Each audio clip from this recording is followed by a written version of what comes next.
Bong, pakahinaan yung music o di kaya patayin mo na lang yan. Yun o, narinig na naman ng mga uhaw. Sabi patayin. Sabi naman ng isa, imbitahan natin mga European, paimbestigahan natin. Magandang araw sa inyong lahat.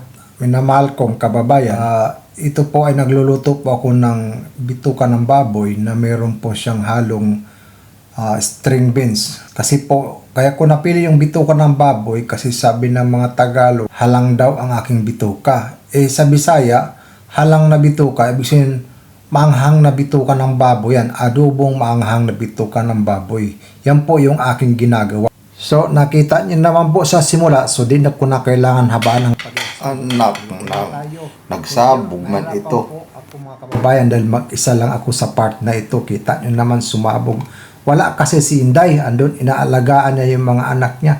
Ito namang assistant kong si Piolo, nandun na naman sa Dinagat Island, nagsusurfing na naman. Iwan ko ba, ba't lagi niyang sinusundan yung ibong Adarna? Kaya dahil mag-isa ako, ito, tumagay na naman ako ng kaunti, para man mainitan yung ating ngalangala. Sabi pa ng mga Espanyol, pang abrigana. Kaya ito, sumiyat na naman ako ng isang shot lang na pampainit ng tea. Para nang sa ganun, pagsubo natin ng ating pulutan, mas okay, mas masaya. Kaya mga kababayan, sundyan nyo na po yung aking nilutong halang na bituka iced tea, adobong bituka ng baboy. Madali lang po siya. Nakita nyo naman sa simula, nag-isa lang tayo ng sibuyas, bawang. At siyempre yung sekretong mantika. Siyempre, hindi mawawala yung paminta, ang asin, lalo na ang bitsin, pampaiksi ng buhay natin.